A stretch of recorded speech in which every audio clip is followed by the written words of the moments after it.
I felt like the message coming from that faculty member, who I don't think actually meant for it to be this way, is that's not for you. Like you may be unlikely to succeed in this path, and was downplaying that as a likelihood. And I'm sort of thinking in my head, well, okay, that's a challenge then. I'll prove you wrong in a sense. And I think that I've done that a lot in my life. I've had this kind of desire to prove people's low expectations of me to be wrong.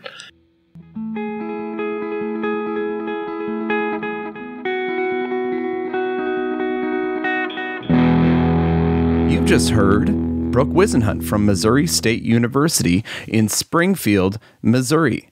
We had the opportunity to chat with Brooke during Rocky Mountain Psychological Association's spring meeting 2023.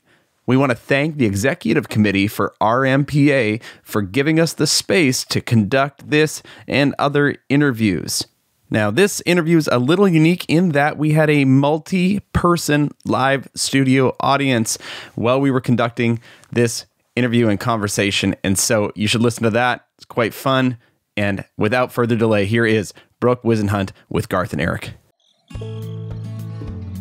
Psych Sessions is proud to partner with Macmillan Learning. At Macmillan Learning Psychology, content matters. And these days, digital content matters more than ever. Macmillan Learning's Achieve elevates interactive teaching and learning with an extraordinary range of online course content in a powerful yet easy-to-use platform. Interactive ebooks, innovative assessments, engaging videos and activities, helpful instructor resources. Achieve brings it all together and makes it easy for you to find what you need and what you want. See for yourself. Go to macmillanlearning.com/psych sessions for an introductory tour today. Macmillan's Achieve for Psychology, engaging every student, supporting every instructor, setting the new standard for teaching and learning. The Psych Sessions podcast is sponsored by STP. That is the Society for the Teaching of Psychology. That's APA Division 2. You can find them at teachpsych.org. The views or product endorsements expressed do not represent the views, support, or endorsements of STP. Psych Sessions is so grateful to have STP as a long-term supporter. Brooke Whisenhunt, this is your second time on the podcast, but really the first solo. We extracted her from her significant other. Would that be a fair thing to say, Brooke? I think it's fair, yes. Thank you for saying it, especially in front of her. You know, she's right there. I can see her. I can feel her. Yo, you can feel her presence, all right, can't you? Yes, she's doing the fake laugh.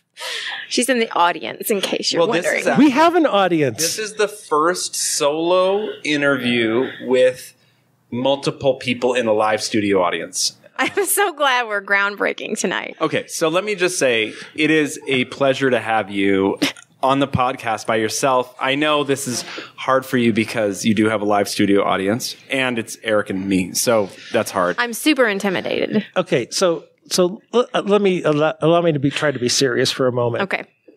It's one of the things I talked to you about earlier, but one of the reasons I wanted to have you on, you know, you're pair bonded very often with Danae Hudson because you're textbook authors, and I know from just knowing the two of you, I know you're besties, but you're the second author on an intro psych textbook. How does that work for you? I mean, just to clarify and be totally honest about the whole situation, when we decided to write that intro psych textbook, originally, Danae was in charge of the redesign project that led to the intro book. So one of the things I said is that I would agree to do it, and we would do 50-50 split down the middle work-wise. So I feel like it's a shared kind of first authorship when we think about it in terms of how we think of scholarship. But I wanted her to be first on the book because she had led the project up to that point. So after that, it's been like 50-50 for everything. But what's hilarious is when the book came out, one of our editors behind the scenes said to us, "We're so glad you guys decided to put Danae first so that we didn't tell you we would have done it anyway." Because if you think about our last names, Hudson and Whisenhunt, who would you put first on a textbook that is known by the first author's name? So it was always going to be Hudson. And I'm totally okay with that. So let me ask you guys a question, because I work at a community college. I don't have to publish. It's not part of my job. What does it mean to be first author in the field? Because it's just not part of my world. I'll let you answer first. Oh, sure. So, I mean, when we're thinking about like publishing like a peer-reviewed journal or a book chapter in an edited book or things like that, I mean, there's kind of an ethics code that we follow that it's supposed to be in order of contribution. So intellectual contribution versus actual data collection and conceptualization of the entire project and things like that. So Danae and I have published many, many things together, and she is sometimes first author, and sometimes I'm first author, and sometimes we're third and fourth author. But we always go in the order of who's in charge of the project. So that's how we've always done it when it comes to like academic publishing. Textbooks, I feel like, are just a little bit different in the end. Yeah, I would agree with that. I think for a person's CV, and I guess it depends on the school, the order of author on a book probably doesn't matter as much. I do think it matters on a journal article. In psychology. Interestingly, in math, my colleagues in math tell me they do it alphabetical. The order of authors in math is alphabetical. So, and then there's probably a note that says who made the more significant contributions. On the IPI census article. I'm sorry, what's the IPI? Introductory Psychology Initiative. I remember for our listeners, remember an email. please. I'm looking at Danae right now, who's in the room. An email went around. I remember it was just really weird. Were people self-ranking, like where they thought they would be in that? Karen's here too. Karen Knopfel. Is that a strange way for that to go about, where we just we talk through it with each other? Like, who is the first? What is the order of authorship? I think you can do it any number of ways. I think post hoc is sometimes complicated, but sometimes you make decisions ahead of time about authorship, which we've kind of tried to model this with our students. Like, I think it's really important to have those discussions before you start a project, but things change, right? So-and-so may have been thinking this was going to be first authorship, but then they ended up not able to contribute as much, and someone else really stepped in. And so then you need to have that negotiation again. So I think you can have those conversations at any point along the way. And then in some things, like task forces for SDP or whatever, people just drop out and ghost you. Has that happened for you? Let me come back to your first question. Sure. In the IPI situation, when it's all faculty colleagues, you can do it after the fact if everyone's friendly. Because it's a little bit different where you are in your career. In that situation, usually people know the relative contribution. Like in the group that I was in, or maybe even one of the articles you're talking about, I made very little contribution. I volunteered for last. I'm also 480 years into my career, so I don't need a lot more publications. So I should be last author. And there are other people on that group who are not in the end of their career, like end stage cancer. I'm not at the end of my career. So why not let other people have earlier authors? That's going to be more beneficial to them. When you're working with your friends, I think that you should be thinking about that. There is a piece, if you're working with students, where it should be order of contribution, who owns the idea, who birthed it, who did the most work. That is really an important way to do it. But there's other considerations at other points in time, depending on who you're working with.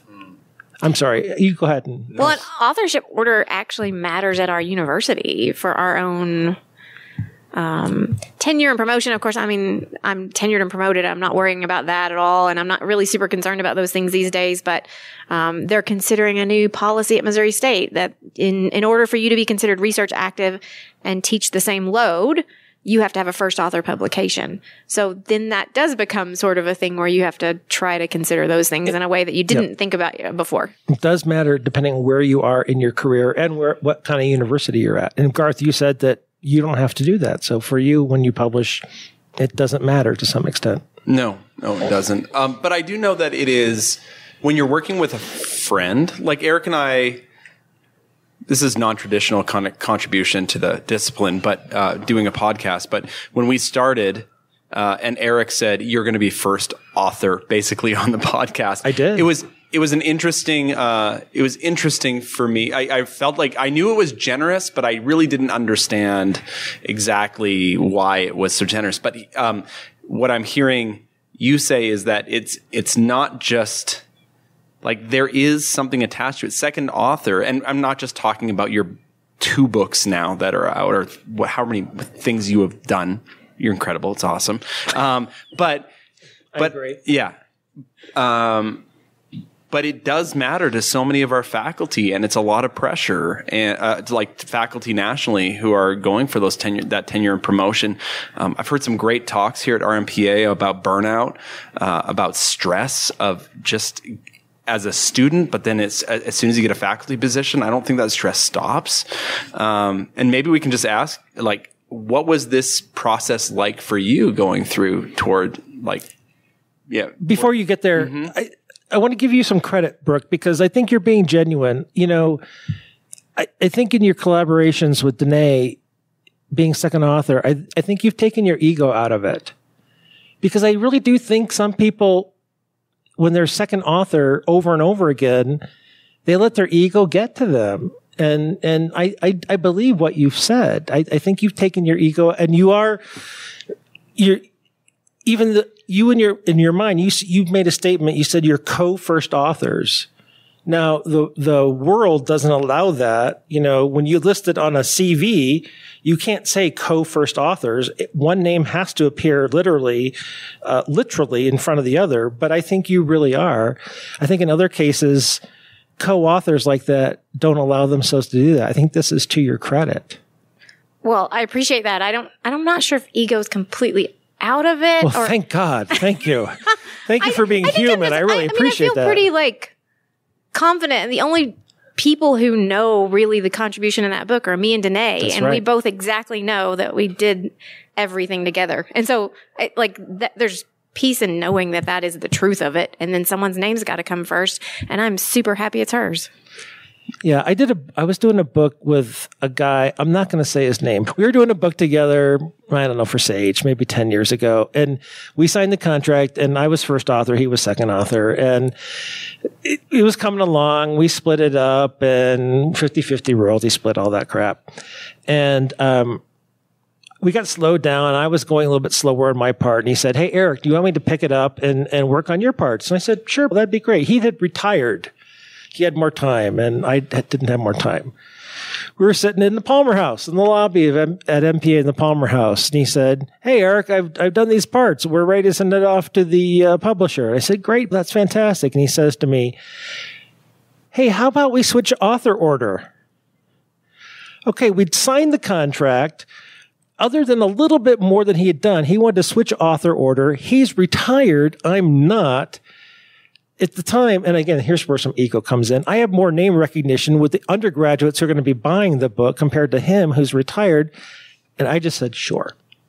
And we switched it. And it sold, by the way, none of you have ever heard of the book. It sold 6 copies. And so, so I think, in some ways, I took my ego out of it. I just let him have it, but he had his ego in it. And because he'd done more work, he thought we should switch it. And so I think ego does play a role in order of authorship. And so I commend you for having that attitude. I think it's really mature. Well, and I mean, part of that is also that Danae is super gracious and very aware that I might feel those feelings at times, and is always so careful to make sure that I'm included equally, and gives me credit. And she goes out of her way to make sure I'm not feeling those things. And honestly, it just really hasn't been, I don't know, for me anyway, this hasn't been much of an issue for me. Yeah, that's good. I'll stop now. We can change the topic. What were you going to talk about? I don't know. I'm going to talk about something else, though. Let's see. Yeah, let's do that. Everybody knows you and Danae have been working on things for a long time together. You went to grad school together. They can listen to part 1 years ago. What do we figure, 5 years ago now? Since that? 6 years ago with Nine Top? Very early in Psych Sessions I think January of 2018 at Night Top. Oh my gosh. 2018. Yeah. So 5 years ago. Yeah. Yeah. So you've been doing a lot together. How has it changed over the years? Because now you're on your, I think y'all are working on or you will be soon, 2nd edition of your intro psych book, right? Right. So at some point? Yes. Hopefully, maybe not soon. Well, because you just finished the disorders. Yeah, we just finished and got that one done. And so we're on a little bit of a break right now. But we know that's next up on the list. You just finished your abnormal psych book. Yes. Do you want me to correct you? Yes, I do. I do want you to correct me. Yes, please. So we just got brought in. It's the 5th edition, what was called Abnormal Psychology, and changed the title to Psychological Disorders.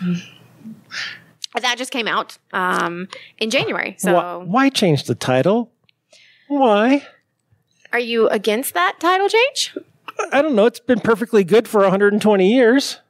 Oh, well, we can go through a list of things that might have been good for 120 years that needed to be changed. Right. Well done. Well played. I just think it's time. Like, I think we weren't thinking about this. I'm not even sure our students are really thinking about this very much, but if you have a conversation with them and bring it to their awareness, then a student will say, oh yeah, why are we calling this abnormal psychology? There's a stigma associated with that. It also implies something that I think is not true, that people who have psychological disorders are in a rare category, like it's abnormal in the sense of statistically rare, when in fact the majority of people will actually experience a diagnosable psychological disorder over the course of their lifetime. So it was a move that I think is kind of overdue, and I think the whole field is sort of shifting in that direction. Now, what is the correct thing to call it is a whole nother topic. I'm not sure we landed on exactly the right title. Yes, you did. Okay, thanks. Okay. I do think you did. I was never great with psychopathology. Sorry, all those people who did that. I think that psychological disorders is the purest name for what that course is, right? And you obviously agree. You're looking confused at me right now, but I'm thinking. Agree with me. Obviously, I agree with you. It was hard though, because what's going to happen is we're going to go from a field that everyone called it abnormal to now everyone's going to call it something different. So there are books coming out that are going to be called psychopathology. I think there's some out now. Another one that was thrown out there a lot as a possibility was mental health. And I thought, well, this is not a class about mental health at all. Yeah. I don't want to call it mental illness either. No. So, I feel like psychological disorders for us became the best option, but not perfect necessarily. And that's just where we landed. It's a hard one. There just aren't. I think I ended up making a list at some point of what I thought maybe my course should be called when we started understanding that maybe abnormal psych wasn't the best name for this. And it was hard. And those are the best names that I came up with. I think that as professors of psychology, as people who teach this course, there are very limited names that you could give it. Now, I am interested in APA went with psychopathology and what's their journal called? Psychopathology and Adjustment, I think was it? Psychopathology and Clinical Science. Psychopathology and Clinical Science. Right. Okay. And so, the Journal of Abnormal Psychology, kind of really the flagship journal for clinicians, or researching clinicians, did change its name, I think about a year or two ago. And this was when we were deciding what we were going to name ours. And psychopathology for us, personally, the pathology part, to me, feels also stigmatizing. So and our students don't actually understand what that word means. And so that's why we leaned more towards psychological disorders. We had someone asking us, and this was an interesting question at the end, why didn't we go with psychiatric disorders? Because the DSM is actually published by the American Psychiatric Association. So that was another kind of interesting twist. Of course, we are not psychiatrists, so we felt pretty comfortable using the term psychological, but I can guess there could be pushback in that direction too. Can I ask our studio audience, does anybody have you considered any other names for what this course is or how to classify this? Anyone? Okay. My question though, Brooke, to you is over the years, you all have worked together so much. We've kind of got the backstory. How has it changed now that you've just done another textbook? You've come onto another textbook together. How has your work changed over those years, or is it just the same as ever? You work at the same place. You went to grad school at the same place. You're best friends. You give talk. We saw you give a talk together today. Again, we've seen a lot of those. So how? I didn't see the talk, but I heard it was really good. It was great. We recorded it. You recorded it. I recorded it. Yeah. So how has it changed over the years? I don't feel like our work life together has changed very much in terms of how we work together and how we split these things up. And we actually, it's hilarious. We went through the exact same process with the intro psych textbook as we went through with psychological disorders in deciding which chapters we were going to cover. So I still vividly remember we were driving down the road, and I think Danae was driving and I was in the passenger seat, or was that opposite? Oh, she's saying that. So I'm having a loftus misinformation. Well, you did call yourself memory. Danae Hudson at your talk today. I did call myself Danae today. So I'm having some problems today. But it's already started. So evidently I'm driving. She's in the passenger seat. And we decide, because honestly, Danae and I are so alike professionally. We're different people, but like we were trained by the same major professor. We have the same research interests. We are both clinicians. So if you think about splitting up the topics in intro, there's about 3 chapters we both want, and then none of us wants to touch the rest because we don't know that much about it. So we decided this process would be, we flipped a coin to see who got to pick first. And then that person picked a chapter, then the other person picked a chapter. So we went back and forth and back and forth and back and forth. And there'll be no surprise to anyone who knows us that Danae won the coin toss, because that is the Hudson way. She is proudly shaking her head in the back of the room right now. Yes. So this is... Was it heads or tails?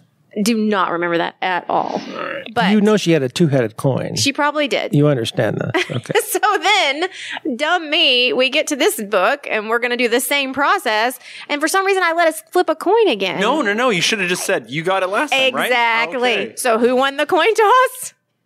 No, Danae. Danae wins the coin toss again. And I'm like, how did this happen again? And then I did this little, I was hedging my bets on one of those chapters that I thought I really want. I don't think she's going to want that one. So I didn't pick it early, and she picked it. And I'm like, no. Can I take it back? Can we go backwards? So even though she won the coin toss both times, she was gracious enough to let me get my chapter. But I was playing a game that I thought I could get 2 that I wanted. This sounds like a fantasy football draft night, where you're drafting your players, except you're drafting chapters. You know that chapter is going to take about 4 months out of your life. So that's a big deal. And are you allowed to trade chapters after the draft is over? Oh, 2 for 1. I'll do this. You give me 2 of yours. I don't know that we ever did that, but we did get rid of one completely and farmed it to someone who was a much better expert. And please tell. Can you tell that story or no? Oh, I mean, sure. It's not that interesting a story. We have a colleague who's a neuropsychologist and specializes in aging. So that chapter, she took over and helped us with that one. And so that meant we had to, this book had 15 chapters. Oh, so, odd numbers, bad luck. Yeah. So then once we did that, I was able to take over a whole chapter instead of halving it with her. So you don't have to put that person on authorship, on the... No, it's work for hire. Just pay them off. I mean, I would love to give her credit. Her name is Brittany Allen. And the great thing about her... Did. But the great thing about her is she was my very first graduate student when I got it to Missouri State, and went on and got a PhD in neuropsychology and is the chief of neuropsychology at the local hospital, and a really close friend. So she was amazing. How great is that? Yeah. All right. Okay. Well, I think we should get, because we know your whole story, or people can go back and listen, your story collectively with Danae. I want to know... I want to go back. Is that all right? Can we go back? You can do whatever you want. Well, I want to go back. I want to figure out, you grew up in Arkansas. I did. Did your parents go to college? Yes. So when I was in early childhood living in Arkansas, my dad was a football and basketball coach. And my mom was a math teacher. So they both had master's degrees. And then when I was in the... Oh, I've got a question for you. You already... No, go ahead. Chomping at the bit it's about you, though, not about your parents. Go ahead. Oh, okay.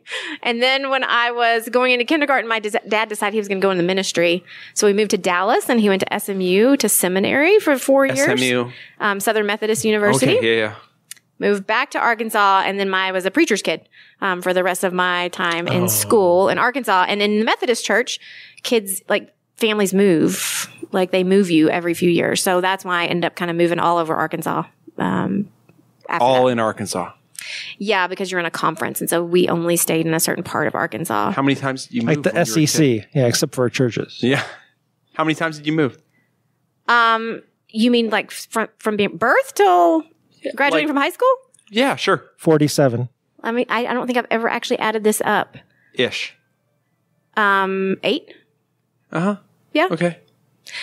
I moved into the town where I graduated from high school when I was a junior, so I only had 2 years there, and then went to the University of Arkansas for my undergraduate degree.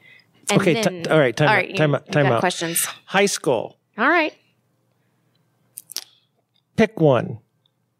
Athlete, band, cheerleader. Which one were you? you know I'm going to argue with you about how you categorize those. I'm going to argue with you about how you Athletes and cheerleaders are a category, you're going to say. Well, so here's my story. So Or I was band and athletes. I was a competitive gymnast when we lived in Dallas. Not surprised.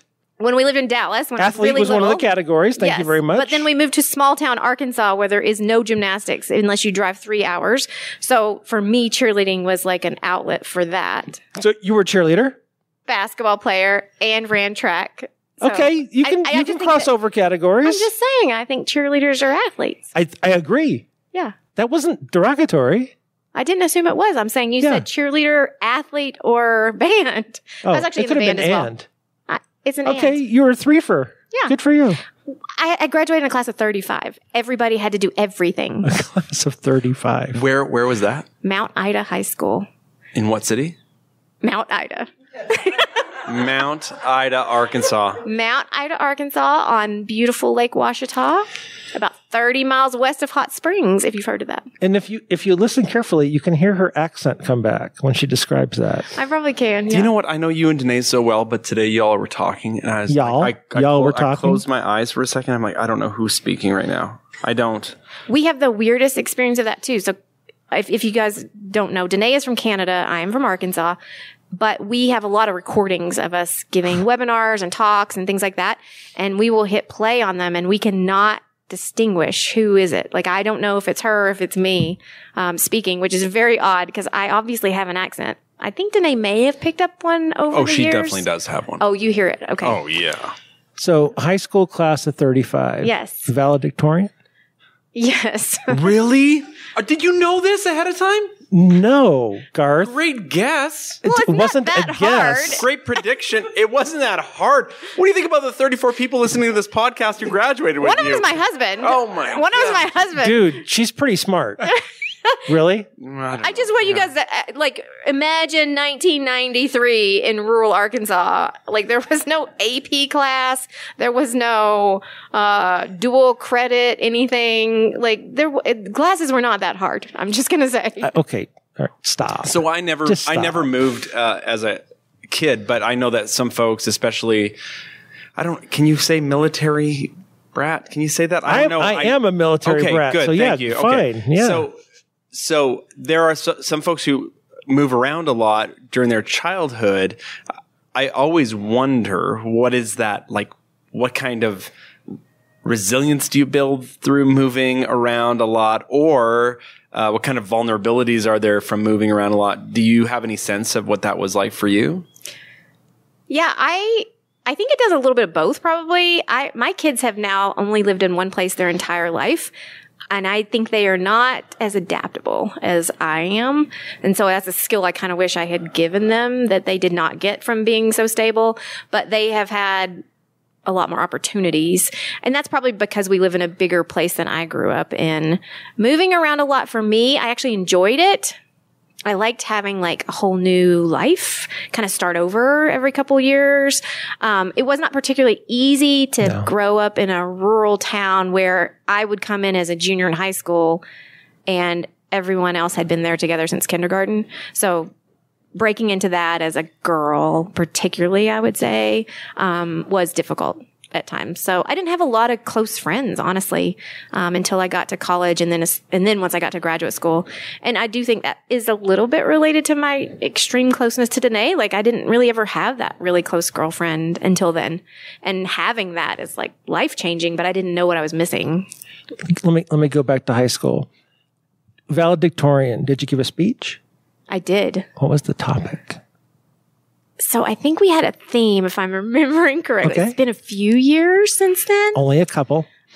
Where the salutatorians, I think there were two of them because they were tied, and one of them talked about the past, and one of them talked about the present, and then I was supposed to talk about the future. You did, didn't you? Yeah, I think I did the future. Okay. Well, you were talking about what, computers and things maybe, or something like that, the future? No, like inspirational gobbledygook about how Is there a video? best of life is ahead Please of us. tell me there's a VCR tape of that. Sure, there. my mom has a Has it been somewhere. digitized for YouTube? No.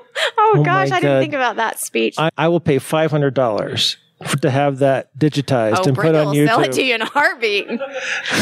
or to the favorite charity that you have. So have I'm that sure it was very digitized and put on YouTube. earth-shattering content of a speech. Yeah. Hang on. Yeah, I have to ask my favorite.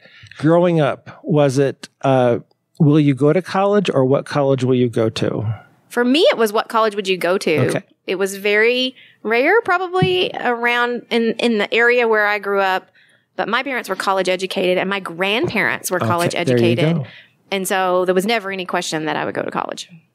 And what colleges did you consider? I only considered the University of Arkansas, and that's the only place I applied.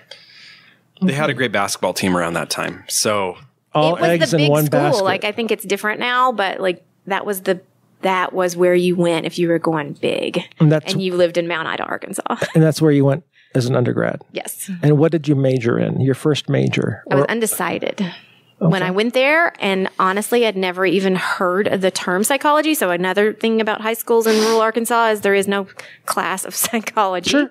Yeah. So I literally was flipping through the hard copy course catalog in my dorm room, and I remember flipping to a page and it said psychology, and I read the description of the major and thought, this is what I'm going to do. And that was it. From a written description about a topic that you'd never heard of, Yes. you decided to be a major.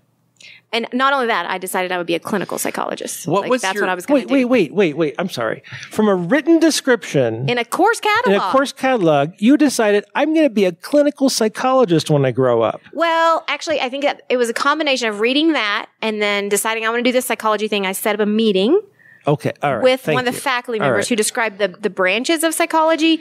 And he said, well, then there's clinical psychology, but that one is extremely competitive and very difficult to get in, which then it was Okay. like, done. All right. That's my path. So first off, we got to find that copywriter because that's an excellent writer who can write a description that attracts someone who's never heard of something to devote their life to it. First off. So, well, I'm just also very stubborn, Eric. I would have called it type A, but okay, you're you get to call it what you want. Yeah, So- I don't change my So mind. the challenge is if someone tells you it's really hard to do, that makes you want to do it. Is that fair to say? I am a girl who grew up in the South, and I feel like part of what shaped me was being underestimated a lot. Interesting.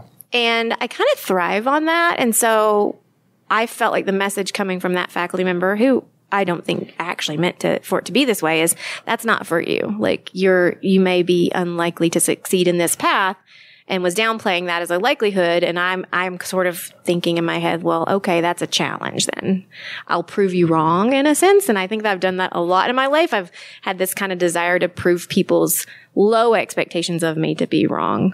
So if that faculty member had said, it's really super hard to get into cognitive psychology, there's only a 4% acceptance rate, do you think you'd be a cognitive psychologist today? That's a good question. I don't know. If the person hadn't mentioned clinical, but it substitute any developmental or whatever. You know how all of our undergraduates want to be clinical psychologists anyway. Yeah, clinical or counseling, yeah. So I do think that drew me in as a topic area anyway, and then the addition of, and it's super hard and you're unlikely to get in was the extra cherry on top. It's interesting. By the way, this is what it didn't go well, but at the beginning of this conversation, this is what I was talking about, is that like the enigma part of you is that you are a very easygoing person, but this is what I was talking about.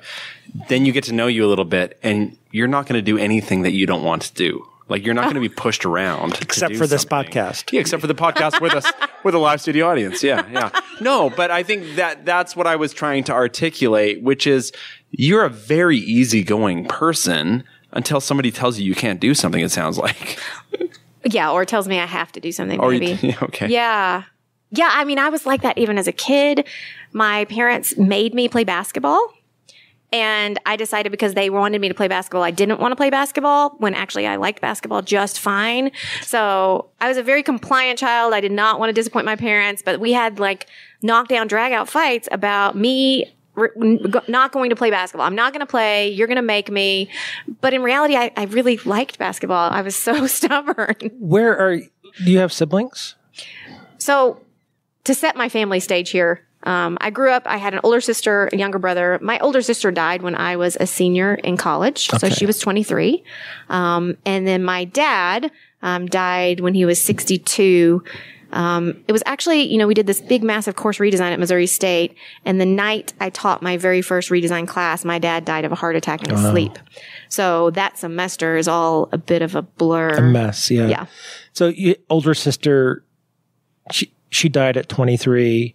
How many years between your older sister and you? She was 2 years older than me. 2 years older. So she was 23 when she passed away. You were 21. And do you have younger siblings? I do. I have a younger brother. And he's 3 years younger than me.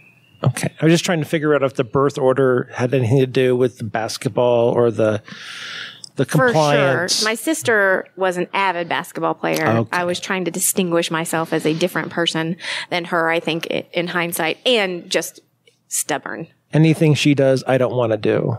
Right. Anything she values couldn't be possibly worth doing. Gotcha. Which is awful to say. It's not. I was 13, so we're going to give myself a little break. Absolutely. Yeah. Family dynamics are so complicated. I had a question. When you went to college undecided and your parents had gone to college and you knew that it wasn't if, it was which college I'm going to. When you were at college, why did you think you were there? Did you, I don't know, maybe you can't go back and kind of understand that or and think back to what your thought process was at the time, but you're at college, you don't have a major. It seems kind of random that you read through this catalog and see a psychology course. What did you think you were going to do? I had ideas about what I thought I was going to do. It's just hilarious to look back. So just to, let you know, I have a daughter going to college next year, and I keep reminding myself that I was a pretty well-adjusted, mature, responsible 18-year-old going to college, but I thought I was going to be an architect or an engineer, which is the lowest insight I've ever seen in anyone about their own skills and abilities. So I actually have the worst spatial skills that when I give a waste, the sample block design is a little complicated for me to put together. So the idea that I thought that's what I was going to do, and all of that came from, I was good at math and science in a little tiny town of Arkansas where there was no high level math and science. So I was it. Okay, hold on, just back up. For people who aren't clinical counseling, tell us what a WACE is. Oh, sorry. It's an intelligence test. And one of the subtests, literally you have to make designs with blocks and you have to do a sample that's supposed to be super easy to teach the participant how to do it. But you have to think about it upside down as you're looking at it. And I always say this, I struggle a lot to put 2 pairs of shoes back in the box. I have to rotate it over and over in my head to get it in there. So all of this, I'm owning it. I know I have the worst spatial skills in the world, but I thought I was going to be an engineer. It was terribly poor insight. And so that's what I think when I think about my 18-year-old right now. Okay, remember, Brooke, you thought you were going to be an architect or an engineer. This valedictorian thought she was going to be an architect or an engineer. By the way, absolutely. For the record, the Wechsler Adult Intelligence Scale, if you want to spell out the WACE. That's true. Yes. Thank you. 4th edition. Trademark. TM. That's an inside joke for anyone who's been at RMPA for 2 days. I love the backstory. I really do. And I don't know where I was going. I had a thought there and I just blew it. That's why you have a podcast partner. Well, yeah, I was going to ask you something about family, the family dynamic. Well, I'll just at that point when you decide you become a psych major, are you sophomore? I think it was near the end of my freshman year. Okay. I think second semester. Second semester of college is when I guess I was having sort of existential moment of maybe I took calculus my first semester. I was oh, I don't think I actually like this very much at all. And that's only step 1. So I was kind of searching through the catalog in a sense of what could I do out here? I resonate with that a bit. I went to college as a math major and I had ideas of what I was going to do. I didn't have occupations. I swear to God, I took Calc 1 and Calc 2 my first 2 semesters, and then I changed my major. I was business. Took an economics, microeconomics course, failed it. Failed the exam, and I thought I'd never failed anything in my life. And I was like, no, this isn't it. How can anyone know at 18 what they want to do or what they want to be? I know. Yeah. What does your kiddo want to do? She wants to go to prom is what she wants to do. Let's just be clear about that right now. So she is planning to be a graphic design major. Mm-hmm. So just so you know, I'm married to an art professor who also works in the architecture world. So I did marry someone who had all those skills I did not have. And I helped him with every single paper he wrote in college. So we have complemented each other. But my daughter is my husband. So 100% my husband remade. My daughter is my husband remade? She is exactly him in terms of personality and skills and abilities and all of that. So I think graphic design makes sense for her. Is that pleasant or irritating when you're at home? I'm really close to her. We get along really well. My husband and her butt heads like crazy. Oh, isn't that interesting? And it's really funny. He said this to me before. He said, I never realized I would be so irritating. And I thought, yep, that's exactly what it is. What's his name? His name's Blaine. Hi, Blaine. Meet Blaine. Yeah, Blaine and Blaine don't like hanging out together. A twin buddy. We're, I don't know, maybe about 45 minutes in. Should we ask our audience if they have any questions? Well, before we do that, let's just finish up. How did, any other outstanding stories from your psychology undergraduate experience? Or how did you end up going to LSU? Well, so that whole journey was really interesting. I was in the honors college, which was really great at the University of Arkansas. I had small classes. Of course you were. We had small classes, and I still think that program is really a great program within a big, giant SEC university. So you got that kind of experience. But at the same time, I was in this small honors program. And then I got to do an honors thesis with an individual faculty member in the psychology department. And that kind of changed everything, and I think opened a lot of doors for me to go on in graduate school. But I do remember that one of the professors I worked with and was a research assistant for, I took the GRE. And again, it was really interesting. He called me into his office and he asked me where I was from. And I was like, well, I'm from this little town called Mount Ida. And he was writing my recommendation letter and asked me about my GRE scores and basically said I'm just really surprised that someone with your background wrong thing to say ended up with these GRE scores. I was not offended by that at all. It was just more of a sign of it's just easy to underestimate people. And I think I try to think about that with my students, right? You don't know based on their background, what they bring to the table, what they're capable of doing until you really know them and see them. So I try to think about that with my own students too. I think it's really important to not underestimate people. So when someone comes up to you and says, so what's your next book going to be? That's not underestimation at all, is it? I'm not sure what you mean by that, though. I don't have a plan for another book, though. I know, but it's not like, oh, you don't have another book in you, do you? That would be underestimation. I love talking to people in this format because I've known you for a long time. I know that you're really good at what you do. You're successful. But I just didn't know how good you've been for a long, long time. How good you've been at what you do for a long, long time. How underestimated. Yeah. Valedictorian, honors.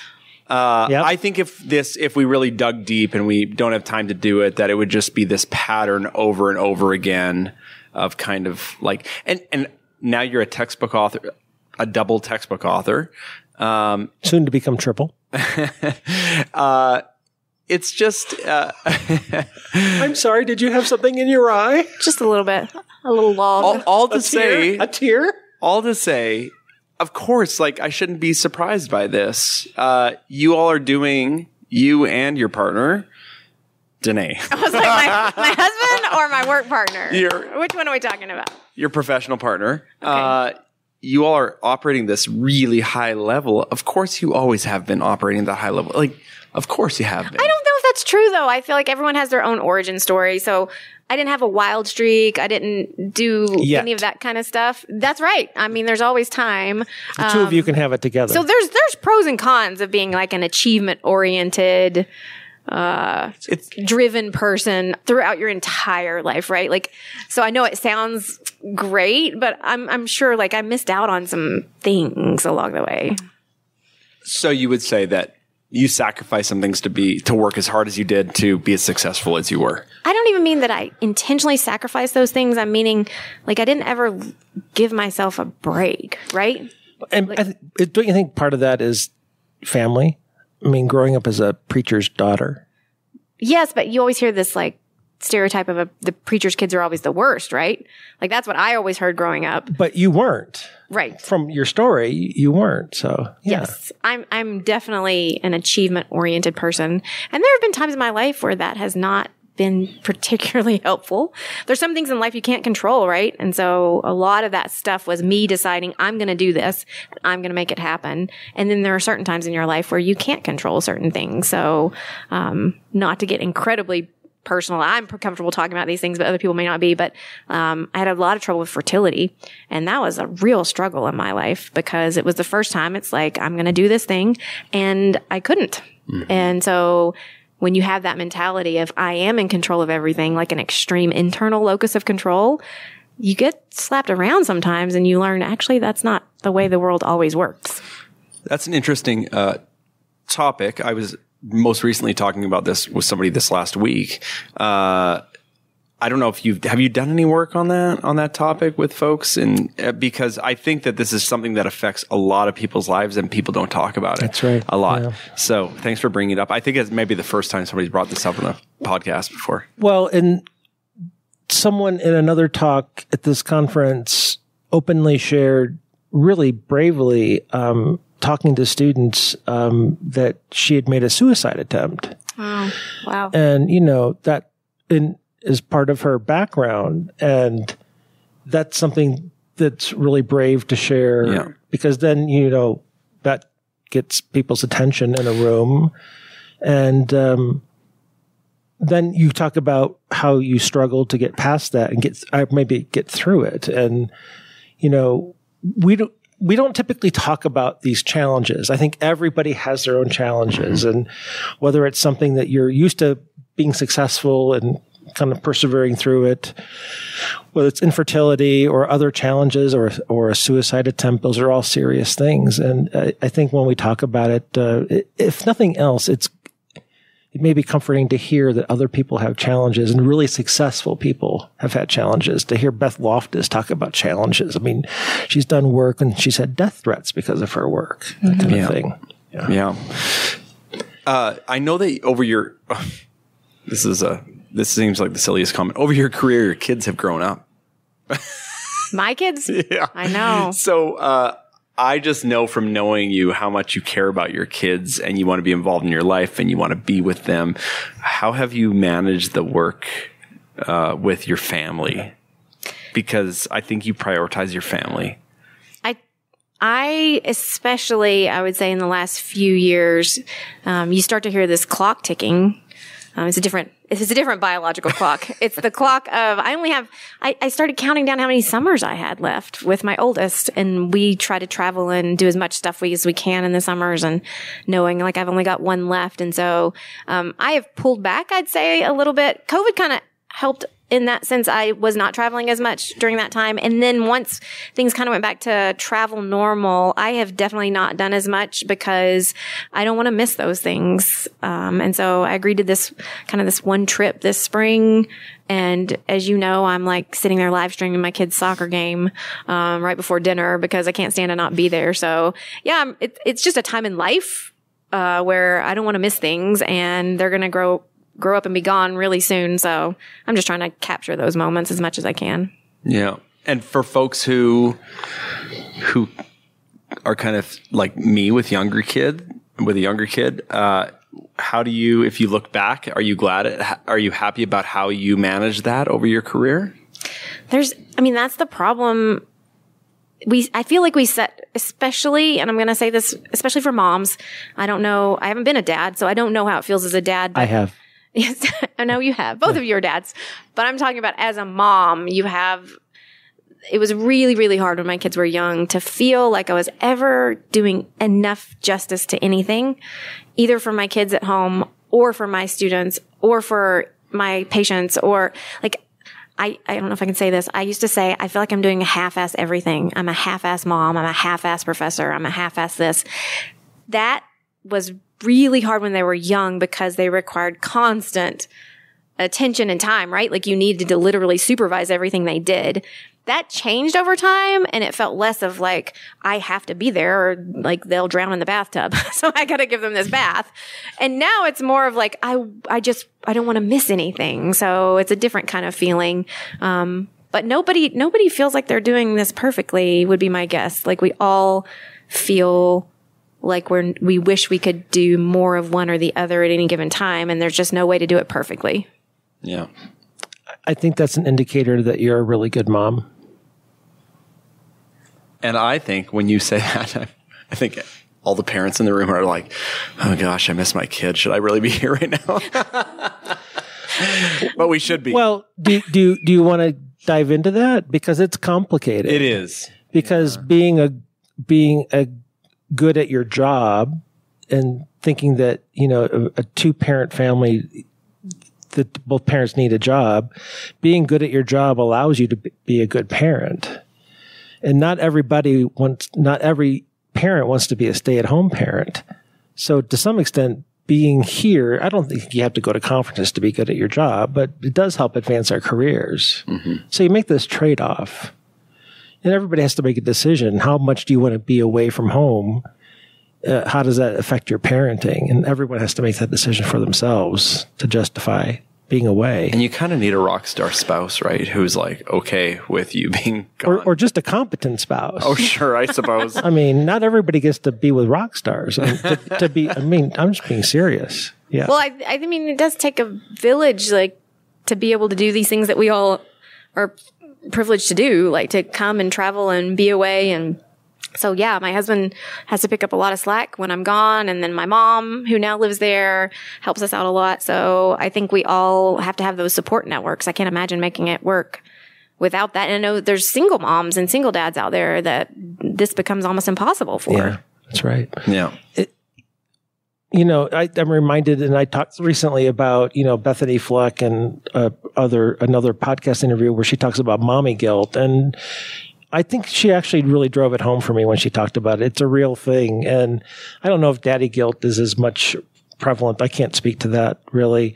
It's a different thing. I don't think it's the same thing. I think moms think about this a lot and a lot more than dads do. Or at least for me. I'll speak for me. I won't speak for other dads. And so Brooke, I hear it. I mean, I hear it in your voice. You're very sincere about it. And I believe you. It's a real challenge. And, that half-ass part, Bethany explained it a little bit differently, that she never felt she was giving her students what she could, or her family what she could, or herself, or her husband. She didn't, she was pulled in so many different directions that she never felt like she could really satisfy any single direction. Yeah, and I totally felt that, but I don't think I feel that as much now that they're a little bit older, especially, once they're driving and able to do some things on their own. But it is, for me, it's just a sense of like, time has just sped up incredibly fast. And I just want to make as many meaningful memories with my kids as I can. At the same time, it's kind of a critical point in my career to make sure that I'm making the best decisions to make me as fulfilled in my career as possible. And while you're doing that, by the way, you're being a great role model for all your children, because they're seeing you do that as well. So that when they get to this point, they'll see that their mom did this for herself. That's the hope. Yeah. So your 18-year-old, when she's at that point, she'll see that her mom did this and she was able to balance it as best she could. Yeah. I definitely think now my children are, Danae and I have very different children. So one of the things that happens for Danae regularly is that her children are demonstrative with their pride and their affection towards her, and mine are not. Okay. So, but I definitely think that they are proud of me, even though that's not something that would come out of their mouths at this point in their lives. Maybe not out of their mouths in front of you, but maybe to true. their peers or to their grandparents. Right. Maybe so. Yeah. Yeah. We do have the live studio audience. We've never asked for questions or comments before, but we can edit this out if it doesn't work. So we're gonna wrap up. I can't believe they're still awake. So. We're gonna wrap up here. Anybody? Oh, thank you. Oh gosh, it's my payback. God. Thank you, Leslie. I'm sorry. I've acquired a new glass of wine. Y'all have to ask a question now. It'll feel weird. No, we don't. You don't have to. All right. Well, is there something that we missed that we should have asked you? Were you expecting? I had no idea that I would end up talking about my childhood, being a valedictorian, playing basketball. Well, then you haven't listened to the podcast enough. You clearly Brooke. haven't listened to the podcast. I did not And that's know. okay. You don't have time. You're busy. You're busy. Can I ask you? And we can edit this part out. Do you ever do a treadmill or go for a walk or do any of that kind of stuff? Where do a drive? I'm talking about time where you're like people listen to. If you look at the podcast research, people listen to podcasts during what's called dead time, when they can't watch a TV because they're on a treadmill or they're on a walk outside. Do you have dead time? So, Commutes. Also. Yes, I should definitely be listening to podcasts on my drive. I can recommend some really good podcasts that aren't this one. I mean, there's a whole bunch of really good ones out there. So here's my guilty pleasure. So I'm a really strange person and I will embrace it. I don't listen to music ever. I don't know much about music. Oh, now everyone in the whole world is just like turned on me and they were like, No. oh, I thought I might like this lady, but now no way. Not listening to music is more time for podcasts. But so what I do is I listen to books on tape, like fiction books on tape. So that is what's playing. Garth is looking at me like get I'm out. Get out right crazy. now. Just leave. So I listen to audiobooks as my like pleasure time. And it's fiction. It's all fiction. it's your So I'm just in jam. my, yeah. So yes, I actually, every time I've listened to a podcast, I've really enjoyed it. You've It's really just not on fallen my asleep list. at the wheel. No, stop. Who's your favorite audiobook author to listen to? or book author. Oh, I can't do it. I don't think I can do it. I can't answer that question. What's a good book you've All read right, in the what's your- last who's while? your- Who are your top I don't think five? y'all understand. Like I read hundreds of fiction books a year. and I don't know if I have a- No. You listen. That's no. I read and listen. Oh, both. okay. I go back and forth. So if I'm at home in bed, like I'm going to read. But if I'm in a car, I'm going to listen. Do you prefer audiobooks where they're read out loud by the author or by a professional? Professional. Oh, is that the wrong answer? No, I just didn't know that. Okay. Like Do you think it matters if it's nonfiction or fiction? If the author She reads doesn't it? listen to nonfiction. Yeah, I don't ever listen to nonfiction. Okay. Dude, Because you with got to listen to be a better podcaster. with- You should listen to the answers. with nonfiction, I want to hear the person who wrote it. I can but I wonder totally if it's see that with different if it's nonfiction. fiction. But with fiction, I like a certain. So I've been listening to this entire series, and it's like a British detective. No. A British detective series, Canadian. eh? They're Canadian, so they're French-Canadian French-Canadian, eh? detective series. But the person who reads, and he's the same guy who reads all the books, and there's like 20 of them, All the and it's books. all the same guy, and he has a really nice British accent, so I like it. This is so weird. Why am I talking about this? Because you were asked, and Yeah. you're a good egg. Well, because now we kind of understand you a little bit more. No, you No, we do. We do. All right. Well, Brooke, that last part was so Special. amazing. It was We're special. gonna edit that, right? We're gonna edit that, right? We will Oh. edit anything I'm you telling want. you, in class one day, I admitted this was years ago, where I made some comment about like, I don't know, I'm kind of a strange person. I don't listen to music. And I felt like I lost the class. Like for the rest of the semester, they were sort of like, there's an alien professor in our room and we cannot ever relate to her ever again. You didn't figure out, just kidding. You didn't go back and lie the next day? No. So yeah, I thought maybe they could accept me as I am, but no, the lie would be better. So that's why we might need By to the edit way, this. that's a Baptist hymnal, Accept Me As I Am. I'm sorry, I went to church too. Yeah, sorry. I could probably sing it, That's but I'm another not going to story. do that, It's 'cause I don't page like music. 144 of the Baptist hymnal. Well done. Well done. Brooke, I know that privately, when Eric and I talk, we're just so incredibly impressed with you and your professional partner. We really just think so highly of you. And every time you give a talk, it's spot on. Now I'm not surprised because you've been doing this like your whole life, just doing awesome things. And I am particularly, I told you I'm a crier, so I always cry when things, but I'm particularly inspired by the way that you think about your family and your daughter and stuff like that. And it's a model for us. So anyway, thank you, guys. That's really sweet. I don't even know how to say to that because it's so sweet. Well, one of the cool things about this format, when you go out to dinner, or like a dinner we had tonight, and you sit next to someone, you talk about shop, right? You talk about what are you teaching? And you might ask, how's the family? But you never have an hour to sit down and talk to someone about, so what did you do in high school? Right. That's the beauty, I think, of this long form format is that, you can take a deep dive and you don't know where it's going to go. Like you seem like genuinely surprised at what we talked about tonight. Yeah, 100%. And we didn't mean to blindside you, but I think that's the fun of this format. And you've been a really good sport. And thank you so much for your time. Well, thank you so much. It's been a long day for everybody. Thank you, Brooke. Thank you, guys.